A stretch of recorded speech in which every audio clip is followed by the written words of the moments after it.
Welcome everyone to a presentation co-presented by myself, Tara and Lee, City Blossoms in the U.S. Botanic Gardens. And our presentation is entitled, as you all know, Hot Off the Press, a Greenhouse and STEM Activity for Educators. We are all educators. So we did with this title want to appeal to teachers, but not just to teachers. Some of us who weren't educators before now, of course, are homeschooling our children and finding ourselves to be educators, even if we didn't expect to be. And we're always having opportunities in our lives to interact with children and youth and to be teachers ourselves. Uh-oh, I guess this is on a timer. I'll have to figure out how to stop that. But so today we're going to reference a resource that City Blossoms and the U.S. Botanic Gardens created to support those looking to build a greenhouse program. We'll look at some different kinds of greenhouses and ways to involve children and youth and integrate the curriculum. And we'll specifically dive into showcasing a few interesting lessons. And we also want to take time to answer your questions and discuss what might interest you on this topic in particular. But just to introduce who's on here a little bit more. So I'm Tara and I'm the Executive Director of City Blossoms. And City Blossoms is a DC-based nonprofit founded in 2008, focused on fostering healthy communities through innovative gardening, programming, and kid-driven green spaces. We work with children ages 2 through 19 through our 5 programs, through which we partner with early childhood centers, schools, and neighborhoods to create gardens where all ages can explore art, environmental science, healthy living skills like gardening and cooking, and engage with their community. And so, as I said, on the agenda today, we're going to talk about a tool that was co-created by City Blossoms and the U.S. Botanic Gardens called the Greenhouse Manual. And I don't know, Lee, if you'd be able to put in the chat a link to the electronic version of the Greenhouse Manual. Absolutely. That'd be awesome, just so people can see it. It's for free and downloadable, and we also have hard copies of it as well. If anyone wants to hit us up afterwards, we're happy to mail that to you. But Lee's gonna really shortly dive into modeling a lesson that is inspired out of greenhouse learning. And I'm gonna talk a bit more about Mighty Greens, which is a City Blossoms high school program based around greenhouse work. So with that, I will maybe pass it over to Lee first, who's going to introduce herself and then talk a little bit more about the Greenhouse Manual. Yeah, thank you, Tara. And good evening, everybody. It's nice to have you here. As Tara said, my name is Lee Kuykendall. I am the Senior Education Specialist at the United States Botanic Garden. And I have just put in the chat the link to the Greenhouse Manual that we'll be referencing this evening. Yeah, it's really nice to have you guys with us. So as Tara said, this Greenhouse Manual came into being because we've gotten a lot of questions over the years about whether or not we can help schools, educators, interested people in either refurbishing these wonderful greenhouses that are attached to schools in and around our city, or helping people think about putting a greenhouse in their school. And while we are a greenhouse, so it is interesting a little bit about the U.S. Botanic Garden, and this is our 200th anniversary. So we are 200 years old. And in 1820, Congress authorized the U.S. Botanic Garden. We didn't have a building at that point, but the recognition that a place for people to come and learn about plants was really important. Fast forward a few years, there's the U.S. Exploring Expedition from 1838 to 1842. 6 ships sail around the world. And during that expedition, they collect many things, and we were thrilled because they were collecting plants. They pull back into New York Harbor in 1842 with over 10,000 plant specimens. Many are herbaria that forms the U.S. herbaria, now it's Smithsonian, and we get the live plants. So we built our first greenhouse in 1850 where the water is in front of the Capitol. We get moved over to our current location in, let's see, 1850 we build it. About 100 years later, we get moved over to our current location. And as I said, we are 200 years old, and our mission is to connect people to the importance of plants. So it's not surprising that people reached out to us about greenhouses. But, you know, that was true with us, questions about installing school gardens, and neither of those fell within our capacity with staffing and things like that. But as we got these questions, we started to research and see if there was a manual that could help educators. So it is an introductory guide for educators. And there seemed to be a gap. And we're always looking for ways that we can support organizations or fill gaps that exist. So we were really excited to think about a greenhouse manual. And as Tara said, this was a collaboration between the U.S. Botanic Gardens, City Blossoms, and an organization called the National Center for Appropriate Technology.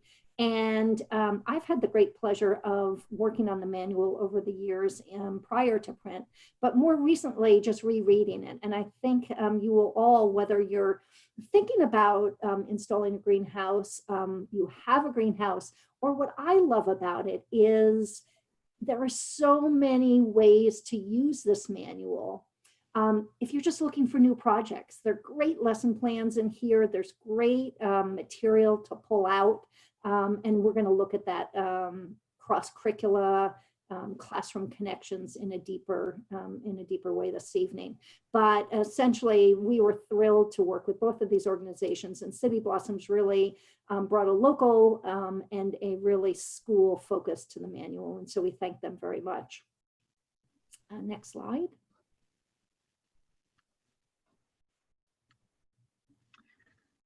So I was going to just jump in here and just share a little bit about if you're planning a greenhouse program and looking to build a greenhouse soon. The greenhouse manual does run through different greenhouse types and how to build them. We're not going to go too in depth on that tonight since we're focusing more on the curricular connections, but I just wanted to point out and kind of get people excited about greenhouses by showing some pretty photos. But so here you see a freestanding greenhouse, which can be kind of labor intensive to build, but they do sell kits out there that are helpful. And you can also create them from recycled materials like the one in the bottom right, which can make it more cost effective and could be an interesting project to take on with older students. A hoop house is another option.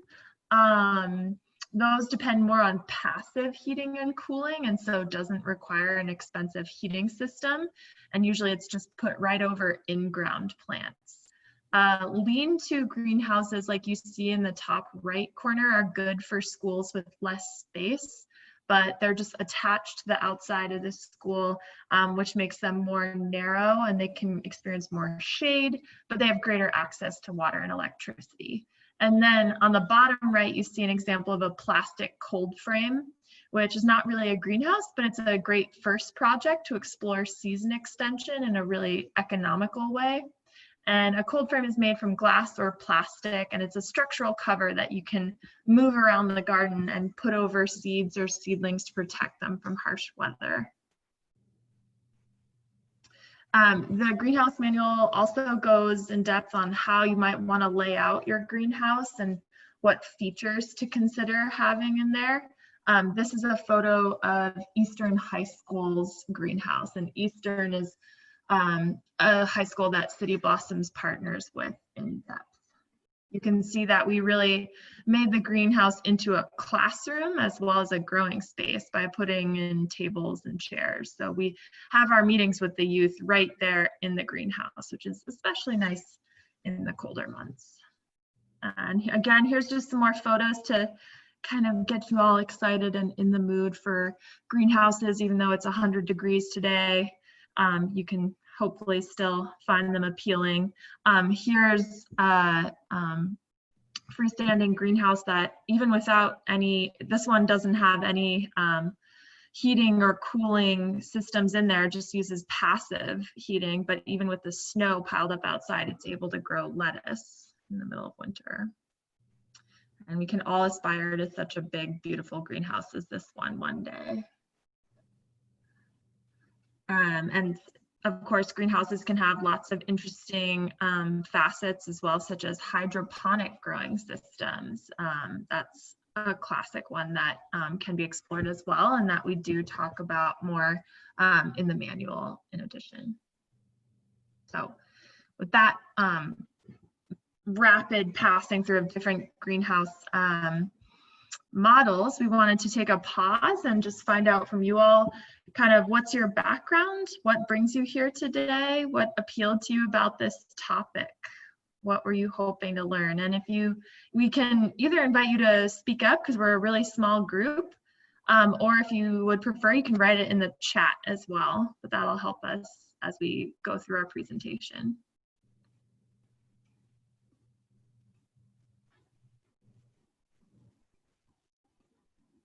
Yeah, so in the chat, we've got an appeal is the STEM aspect of growing plants. That's wonderful. My husband signed me up for the training because he knows that I love plants. And I teach second grade, as I said, at Shepherd Elementary School. And our very first unit, we're an IB school, International Baccalaureate. And our very first unit that we teach is called Plants Are Everywhere.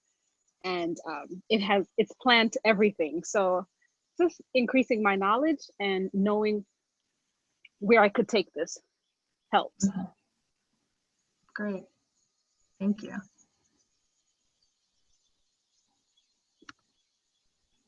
Do we have any other classroom teachers with us this evening?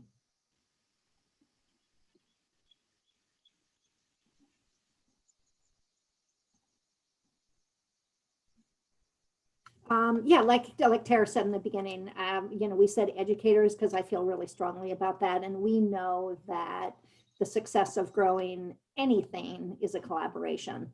And so whether you're actually physically a teacher in a classroom or you're an educator supporting or you're out gardening, that plant education is happening all the time. So again, thank you for joining us today. A little bit more, let's see here, we've got another, let me see here. Oh, so cool. We've got a son who works for NASA and is engaged with educational and STEM outreach, connect plants to our world and possibly other worlds. So really interesting. If a nice resource is the Fairchild Challenge.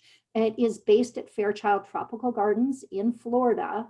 And they actually work really closely with NASA. They're running two projects, one with NASA and one on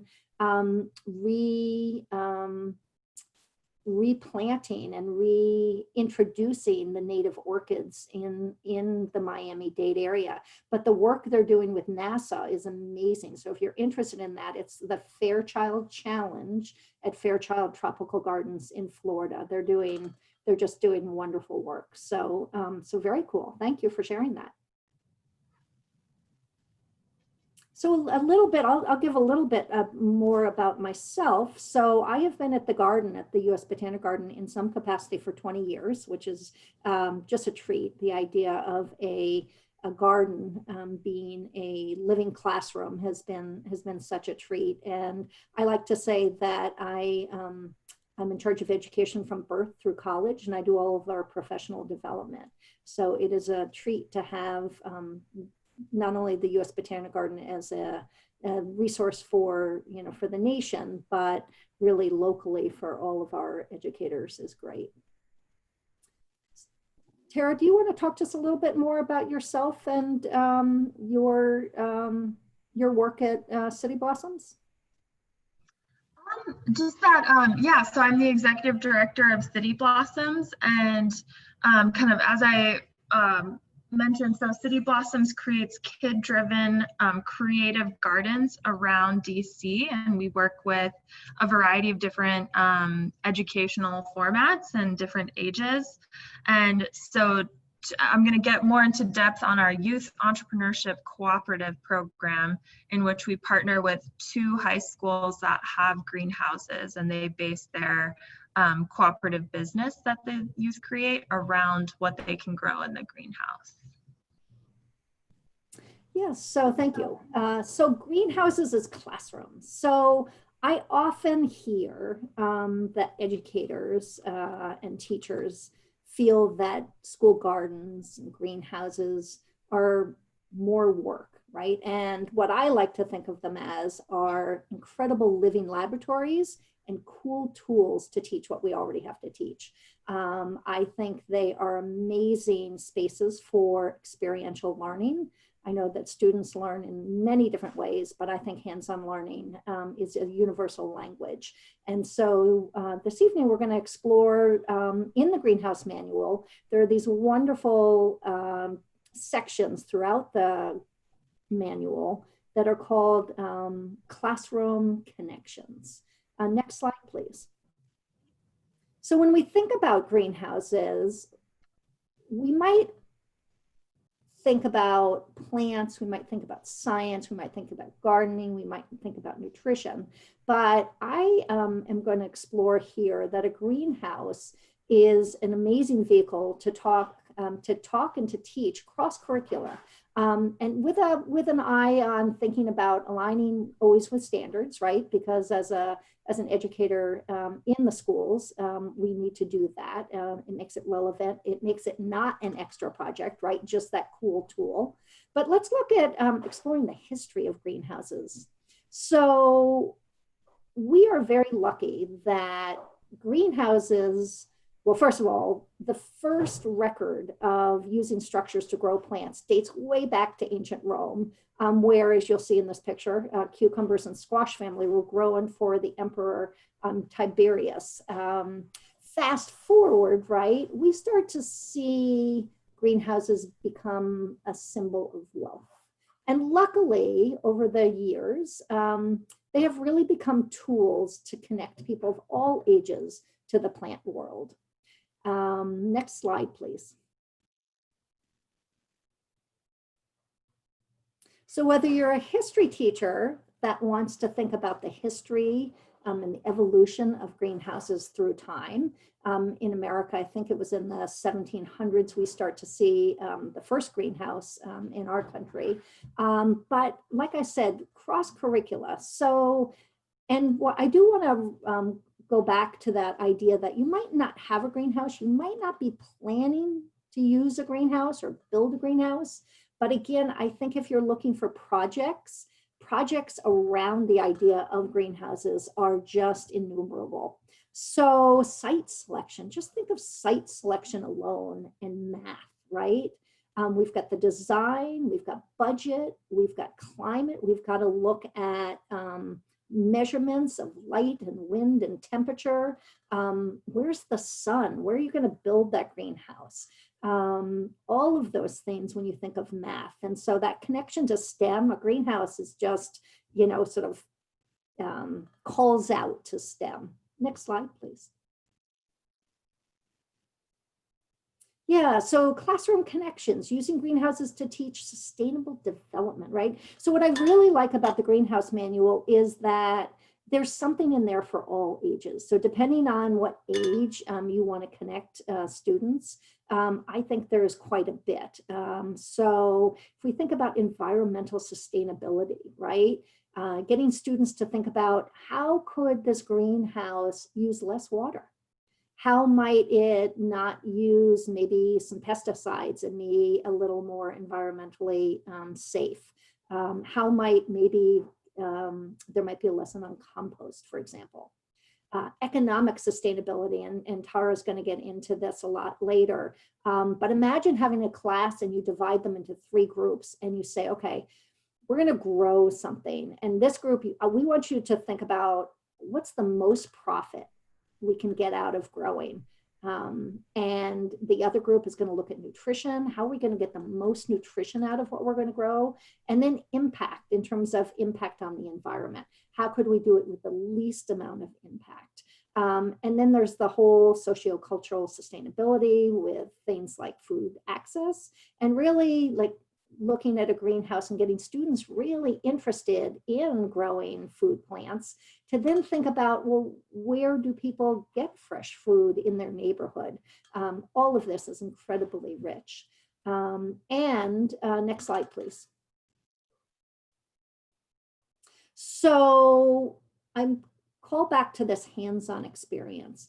Not only do I think it's incredibly accessible because I think it's a universal language, but if you involve students at the very early part, whether it be a site selection, things like that, they're going to be incredibly engaged. I've always said to people, if you want to get kids interested in plants, take some small barrels, grow some basil, have it ready to transplant when the students come back in August, early September, and let it continue to grow, and then have a, maybe it's a parent night where you serve pesto. Those students never look at that, that plot again or that barrel again. My guess is you all remember seeing and experiencing the first time you germinated seeds. That never loses the awe. I was just talking to one of my colleagues who's been at the garden for over 30 years, and he was recounting being a young kid, maybe around the age of 3 or 4, where he germinated his first seeds. And he said, Lee, he said, I still have that same excitement when I see that seed germinate today. Next slide, please. Growing tomatoes. So this greenhouse manual has got these classroom connections sections in it, but they've also got some really great lessons. So we are going to take a peek at one of the lessons in the greenhouse manual focused on growing tomatoes, and to see how all of these things I just talked about come out when we think about this. Next slide, please. So growing tomatoes for your school, right? Again, you don't need to have a greenhouse. This could be a fun lesson where you say, okay, it's a challenge. We're going to challenge you to say, we want to grow 100 pounds of tomatoes between August 15th and October 19th. What are all the things we need to think about? So we're all of a sudden thinking about math, we're thinking about charts. So when are we going to start our seed, right? The reading of the seed packets, right? So from a very young age, you could come up with a neat chart. And for our younger students, they could be cutting out pictures from seed catalogs or taping on seed packets, right up to our high school students who could come up with quite an elaborate plan. And so a lot of the things they need to think about, right, which might be new concepts, they might be old concepts, but the idea of when do I start my seeds? And then what is the germination time? How long do I have to wait before those seeds become seedlings? And then how about transplanting? And we're going to explore this a little bit later, but am I going to transplant and keep my seedlings in the greenhouse? Or is there some space where I can put my seedlings outside? And then harvest, right? What a fun time to harvest. And then that gets into a lot of what City Blossoms does, and thinking about just the pride, I think, of growing different plants and having harvests, and then what you can do with them. So next slide, please. So yeah, so this evening, as we promised from the title, we're going to learn and sort of play together with plants. So that hands-on, reflective, immersive instruction where we can get our students working with their hands, observing, thinking about challenges, thinking about experiments, right? I didn't even mention, can you imagine, let's say you don't, you're not going to do a greenhouse, you don't have a greenhouse, but you have a debate team. How great would it be to talk about whether or not it's a good thing, the pros and the cons of having a greenhouse at a school? raises really great issues. So tonight, one of the things we're going to do is we're going to make recycled plantable pizza paper. And that's a lot to say. So I am always looking, as an educator, I am always looking for ways to take complex topics that could be taught in a very didactic way, and looking for fun, accessible, inexpensive ways to teach. And I have for years wanted to make homemade paper. And it always seemed so laborious and messy and multiple days. And so over the years, I have refined making this paper, and we wanted to share that with you this evening. So. All right, I stopped sharing my screen, Lee, so now you have Excellent. the floor. Yeah, perfect. Oh, Tara, before you do that, can you show the slide with the supplies, please? And if that's easy enough, and if not, we can come back to it. Yeah, so before we get started, so a quick look at the supplies. And like I said, I try to have things that are accessible. What I really love about this, and you'll see in a minute, there's so much that gets into the recycle, repurpose, reuse. So a blender, I've got a pitcher of water. I've got my newspaper that's headed to the recycling bin. I've got my assortment of seeds. Now this evening, those are going to be pizza related seeds. We've got tomato and oregano and basil. I've got 2 cans, and I'm going to show you in a minute, one larger than the other. And a can opener, because I've got to take some of that, those tops off. I've got wire mesh, and what I really love about that is I use an old window screen that you often find in the alley. I'm going to talk about the size of those in a minute. So really, you can see very simple supplies for, I think, a really powerful lesson. And ultimately, in our case, thinking about greenhouses, is growing a pizza garden, right? But think about how we're talking about recycle, repurpose, reuse. So I like this lesson for a lot of reasons. Thank you, Tara. Yeah, if you could stop sharing, that would be great. So the goal here is that you guys are going to be able to see me in a bigger way, so that you can see my supplies, you can see how easy it is to make this recycled, reusable, plantable pizza paper. All right, you should be good. I think I stopped so, sharing. And so folks, maybe in the chat room, we're just saying thumbs up if you guys can see me full screen. And are you able to tilt your camera down a little so we can see your hands? Yeah, Lee? thank you. How's that? A little better? Yeah, I can't see any of the materials yet. Oh, yeah. Nope, I'm Okay, good. I intentionally did it so that I can lift them up. Got it. Okay. Excellent. Thank you, guys. Okay, so good. Yeah, plantable recycled pizza paper. So quick look at some supplies here. So like I said, a can, one large, where I'm going to take the top off. Okay, so I think I was making some tomato sauce and I just held on to this can. But I've only taken off the top of this. Whereas I've got a smaller can, and after I've used its contents, I'm taking the top and the bottom off, right? Those are things we've all got around. And again, I mentioned the screen, that window screen, and I'm making 2 pieces that are a little larger than my big can, so that it hangs over the edge like this, okay? And you'll see I did some gaffer's tape on the edge just so it wasn't pokey. And I have got an assortment of seeds, and this evening, as I mentioned, we've got tomato, basil, and oregano seeds. I've got a little blotting paper, like a paper towel, but it's a cloth. And then I've got my blender. So a fun lesson here.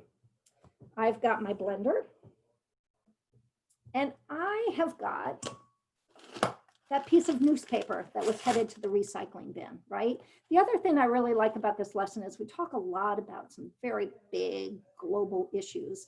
And I often wonder how kids feel about what they can do.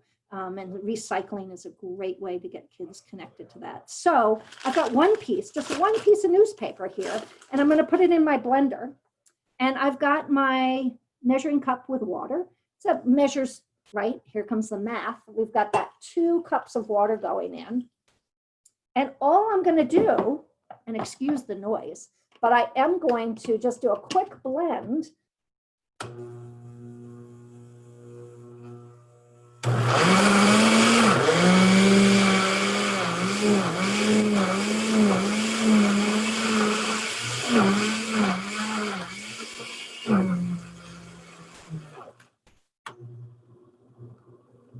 That's a little quieter. So all I'm going to do, it's about 30 seconds a minute. What I'm looking for is I'm looking to create a mush. But you see, I've got a really nice mixture here very quickly. And it's just that paper, right? And where did that paper come from? This is what I love, right? It came from that plant, right? It came from the tree. And we're returning it ultimately to the earth. And I'm just going to do a quick little, as I felt that, it felt a little chunkier than I wanted it. So I am just going to put that in one more time, and I'm going to give it a quick little.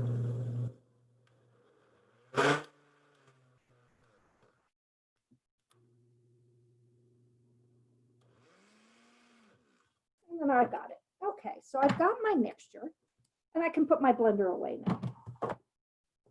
I have got my can, and I'm going to put my larger can on the ground, right? So I've got my open end up, and so the water doesn't escape. I've got my water coming into this. I'm going to place, and I'm going to move my screen down a little bit more so you guys can see. I'm going to place one of those screens right on the top of that can. Okay, just like that. And then what I'm going to do is I'm going to take that smaller can that has no top, no bottom, and I'm going to put that right on top of that screen. Okay. And now all I do is I'm going to pour that mixture into my smaller container. And I don't know what the sound is like, but you guys should begin to hear that water going down. And I'm going to wait until I can't hear any more dripping, right? And essentially then what I'm going to do is I'm going to pull up that small can, and I have got, and I hope you can see this, I have got my mound of paper here, okay? And I'm going to take my tomato, basil, and oregano seeds, and I'm going to sprinkle them right on that form. I'm going to take my second screen, and I'm going to put it right on top there. And this is where my little blotting towel comes in. I'm just going to blot it, and you can hear that rest of that water going down.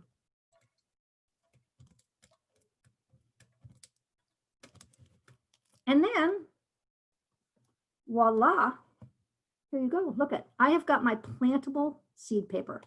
Now it's quite moist, but I really like about this is I can put this in a wax paper bag. So if I was working with students and we weren't going to use it right then, and they were going to leave with it, they could take it just like this. So what I'm going to do is I'm going to put it in a place to dry because I'm not ready to use it yet. Okay, so maybe one class I've got the students coming in, and you can see that was, 5 minutes. And what I love about this lesson is, look, in here is all that water that drained, and I can pour it right back, recycle, repurpose, right into my mix. So that one piece of newspaper and 2 cups of water can produce about 6 of these seed discs. So now this is what it looks like when it's dry. Now for decorative purposes, this was another one where I had just put a flower in. So after I put my seeds in, I had put the flower that I had found on the ground, and I just pressed that in. Not essential, it's just an aesthetic thing. So then I've got my seed paper, and this is a pizza garden, right? So I am always looking for ways to get students interested in plants. And so we could take these, right? My first class would come and they'd make these little seed discs, right? These plantable seed paper. And the next time we could talk about germinating seeds. What is a seed? What do seeds need in order to germinate? So the really cool thing I love about making the seed paper is I could do it in November, December. And if my intent was to plant it outside, I could wait. I can just let it dry out, right? Because the advantage of a seed, right, is it has that protective coating, so it can wait until the conditions are just right, right? So then I can get back into my math lessons and talk about how deep do you plant something, right? So for seeds, it's usually about 2 times, 3 times their size, and seeds vary in size. So now this evening, I put all my tomato, basil, and oregano seeds in here. But imagine how quick that lesson was. You might have your students make 1 disc with tomato, 1 with oregano, and 1 with basil, or you might divide your class and they get to choose, right? So students, when they have choices, they love that. And so it might be they get to choose between 1 of them, and there are 3 groups growing 3 different plants here. So we are going to come back to planting this and thinking about standards and where we take something like this, right? This could feel like a fun do-it-yourself activity, right? Which I think it is. And that's why we said for all educators, it's great if you wanted to do this at home. It's a great, it's so easy and it's not messy. You see, it's like the water stayed in the blender. Any water I had went back in the blender, whereas my experience with making different kinds of papers was really messy in the press and all that kind of stuff. So very, very easy. And we are going to think about how we take an activity like this and really turn it into a lesson around which we can teach the content we need to teach, right? We're thinking about, it's not an extra project for you as educators or teachers. It's a cool tool to teach what we already have to teach. And I'm going to come back to that later. Thank you. Tara? All right. Thanks, Lee. I'm going to share my screen again to go back to the PowerPoint. Current slide. All right, so Lee did a great job talking about how greenhouses are a great teaching and learning engagement. And City Blossoms wants to kind of add on to that, that they're also a great community engagement tool and a community building tool. So for example, community work days, like getting volunteers to come and help out in the greenhouse for an afternoon. It's a great way to take on big projects, and it builds wider participation and enthusiasm in the community for the project. Celebrations are another way.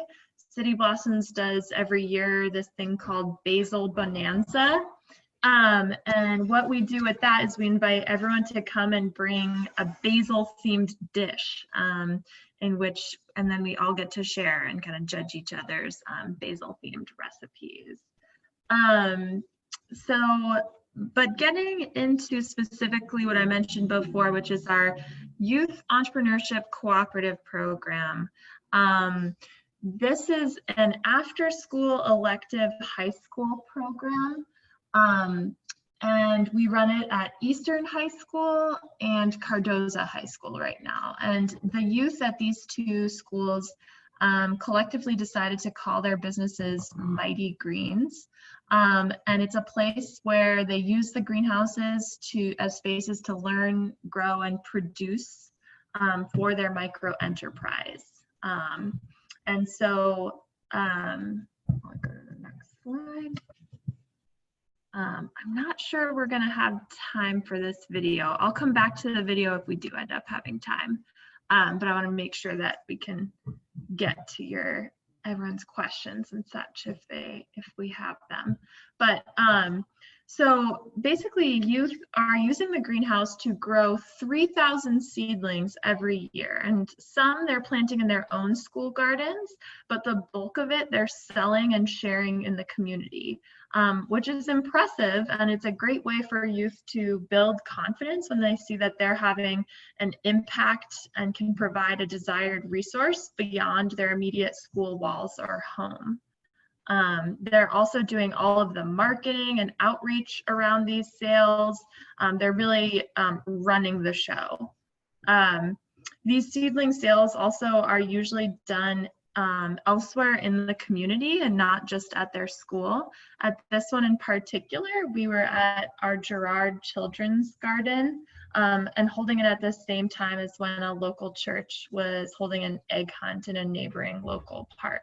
So it's an energetic time when already a lot of people are around and there's a lot of enthusiasm.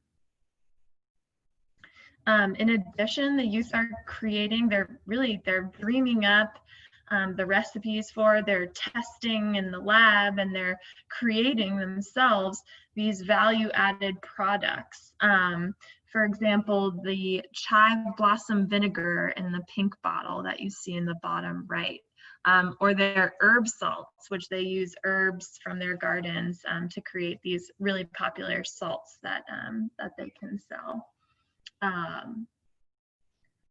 And again, they're selling these at different markets. That we actually partner usually with Fresh Farm to produce them or to sell them at their markets around the city in the summer as well. And I should say too that, of course, you know, we're in unusual times right now. And so there's the question of whether we'll be able to get into the greenhouses this year with the youth. And at least since DCPS has announced that they're going to be virtual for the first term of the school year, we're kind of rethinking what that might look like, but we're still working with our youth to have them consider other parts of their business that they can build out and like prepare really good marketing campaigns meanwhile, do their own testing in their own home kitchens. Right now, they're thinking about making these dream pillows out of the herbs from their gardens. Because I think they had the idea that a lot of people are needing some relaxation at this time right now, which I think is a smart thing. So, it's a cooperative model because there's no one captain of the group. City Blossoms is really not leading it. We're there to act as a guide, but it's really meant to be designed by and led by the youth and cooperatively led at that. So each year, a portion of their profits that they make go back into the business, buying, you know, stickers, paraphernalia, T-shirts, etc. But the new materials for new products. But the remainder is redistributed to youth staff through stipends, depending on the number of hours that they put into the cooperative each season. And so they're learning a lot of great micro enterprise, job training skills, teamwork, sustainable agriculture skills through participating in this program. But really, the main thing that we think that they're getting from it, and that the youth are telling us over and over again, their favorite thing is that they feel like it's a safe community. They feel like they've gotten to really know their peers and they can just be themselves through this program. And I think that's because it really takes teamwork and community building to create a greenhouse or a garden program. And so that in turn creates a really nurturing setting for youth development. Does anyone have any questions about any of that? We've kind of come to the end and I can go back and share the video, but I want to make sure we have time to, more importantly, have a discussion, or if anyone has any burning questions we can answer. Yeah, and Tara, just a reminder that, and I don't know if you want to do the video before, but we're going to go back and talk a little bit about connecting this plantable pizza garden to performance expectations. So if you are looking at that greenhouse as a teacher who has to teach content, you know, how do we align that?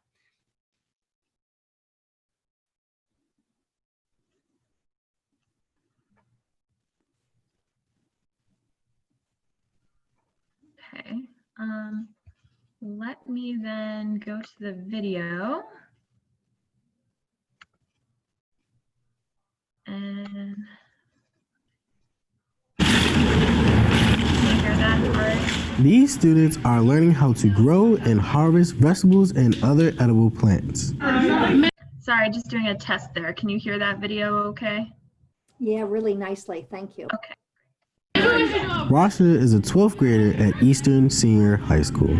So one day I was going to soccer practice. I was just walking by the greenhouse and I was like, oh my God, what is that beautiful, magnificent thing, like greenhouse over there? And like the sun was just radiating. It was just like, oh. And so basically I just peeked my head in the door. I was like, so what is this? And they were like, this is Mighty Greens. Mighty Greens is a youth-led cooperative whose mission is to improve DC's access to healthy food and food education. Fish peppers from the garden, the hot one. DC is a food desert, so that basically means that people in DC have a hard time having access to food, whether it's a grocery store not being close enough to them or transportation to that grocery store. According to DC Hunger Solutions, every day in the District of Columbia, nearly 1 out of 7 households struggles to buy nutritionally adequate and safe food. Sometimes we just wake up and think that, everybody's eating, but in reality, a lot of people don't eat. So a little girl might not eat today. Camila is an 11th grader at Eastern Senior High School. I help people in my community learn how to grow vegetables or even learn how to eat healthy with the vegetables. One day, maybe our city could not be a food desert. So you've done the transplanting once before. My name is Malka Roth, and I am an educator for City Blossom's Youth Entrepreneurship Cooperative Program. It's really about creating a space where students can connect with themselves, with each other, and with the world around them. The CSA model, where we know going into the season. Last year, Mighty Greens harvested over 1,200 pounds of food and is hoping to surpass that this year. So that right there is About 50% of our produce gets sold, about 25% gets donated to our partners, and then 25% gets taken home by students or used for on-site recipes. It's really important within this work that the students know that they're growing food for themselves. Students also develop entrepreneurial skills by creating products and selling them at farmers markets. We have 2 herb salts from our 2 schools that we represent, Eastern and Cardozo. One's called Herbs of Eastern, which has kosher salt, thyme, oregano, and rosemary. And we make it by dehydrating all the herbs we get out the garden and then mixing it with salt equal parts each. The customers are like, oh, this is really cool. And you're like, oh my, that's really good. You feel really good about it. Through Mighty Greens, students Eden and Malik have developed new relationships with food. This greenhouse has taught me a lot of things I didn't know before. Now I know about where the food I eat come from. Before Mighty Greens, I really didn't have a relationship with food and nature. I just ate whatever I wanted. And now that I do have a relationship with food and nature, I give thanks back to the earth, because without the right soil and earth, you wouldn't be able to have fresh foods. Gardening and running a business help these students understand themselves and realize that they can change their environment. A lot of people in high school don't know where direction in life is going, and if they had a program where they could go to and learn how to do a business and keep it steady, and learn how to count money, and how to talk to customers and learn customer service, they would be able to understand those things that you don't learn in school on a regular day, and it would kind of be like a life skill for them. I feel like if I didn't join this, I wouldn't be the person I am today. For the PBS NewsHour Student Reporting Labs, I'm Kevin Broom in Washington, D.C. Awesome. Great. I hope that was fun, interesting. That was terrific, Tara. Boy, you think about what we were talking about earlier and the idea of a greenhouse or a growing space being a living classroom. And I was struck by the expressions on each of those students' faces, and the idea, as we talked earlier about, where's the power, right? When we think about these things like food insecurity and food deserts, the power of growing food, whether for yourself or for others, the idea that you could grow it for yourself and then have extra for others is incredibly powerful. So many lessons in the greenhouse. And again, thinking about it not being something extra, but as a cool tool to teach. And when we think about students' performance expectations, wow, look at the performance that we just saw in that. So observations, right? Think about the patterns, what plants need to survive, how we can take plants and their ability to use their parts to survive and design solutions for human problems, right? Biomimicry. We've got, looking at it from the artistic way. How can the shape of an object help its function, right? So you could come at it from an artistic, the scientific investigations, right? Inquiry, posing real life problems. And that's the work that City Blossoms does. It takes what could be just a lesson in a greenhouse and it makes it a real life experience. So I want to take one more minute before we open it back up for questions. So you've got your beautiful seed paper and you planted your seeds and you've thinned them out, and you've got your tomatoes in one area, your basil in another, your oregano in another, and your tomato plants are just beautiful. Okay, so here, right, you have got a real life problem. So green thumbs, your tomatoes plants are beautiful, and we've got one group who decided to take their tomato plants and plant them outside, and another group who just transplanted them and kept them inside.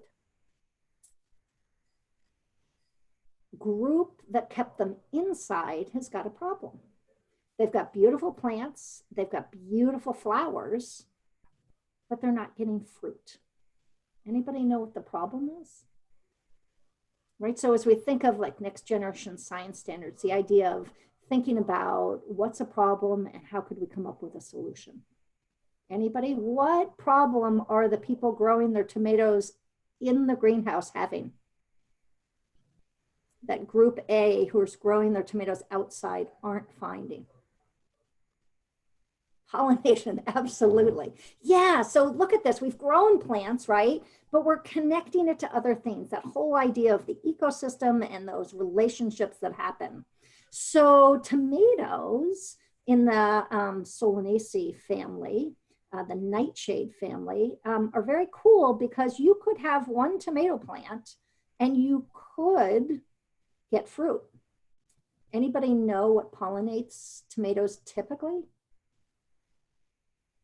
The wind. Yeah, so tomato plants are typically pollinated by the wind.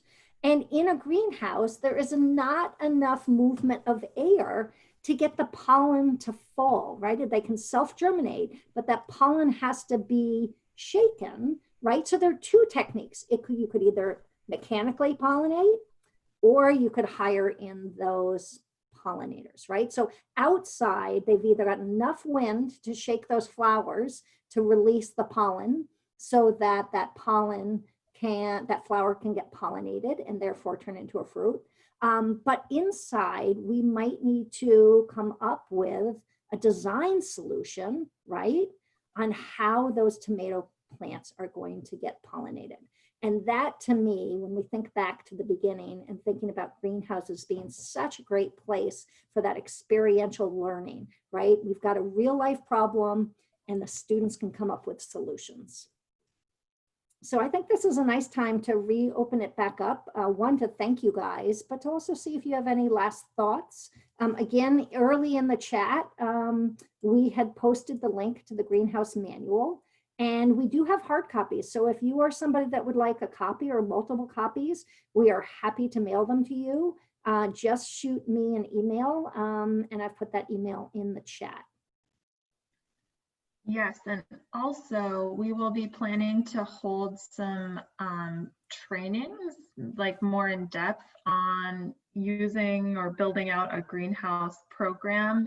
If you are an educator in particular, later this year. We're hoping that they can be done in person in small groups, but we're not going to bank on anything like that yet. But if you're interested in being alerted once we do have those kind of more hands-on, more in-depth trainings, please do send us your email so that we can be sure to keep you on the mailing list.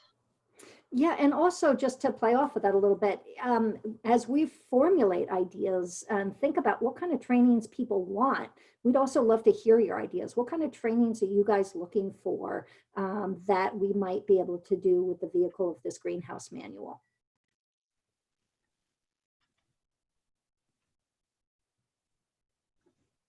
So this is a nice time for me to give a shout out to City Blossoms. I think the work they do is amazing.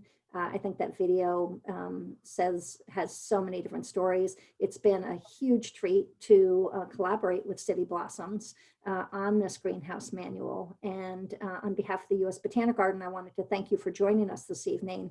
And a thank you to the Department of Parks and Recs for such a robust series of webinars. And thank you for the invitation for that. Yeah, and right back at you. Thank you, Lee, for collaborating on this, and to the U.S. Botanic Gardens for just being such a great educational resource for the public and for supporting local nonprofits like City Blossoms as well.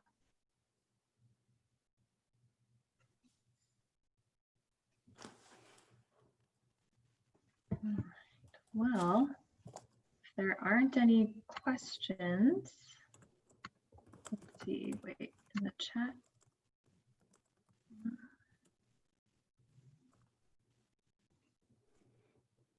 Yeah, thank you, everybody. Be safe and go out there and create your plantable pizza paper and have fun as you grow your tomatoes and basil and oregano, and think of all the lessons that, you know, sprout out of that little seed. Thank you. Thank you, Have guys. a good night, everyone. Good night. Thanks. Bye.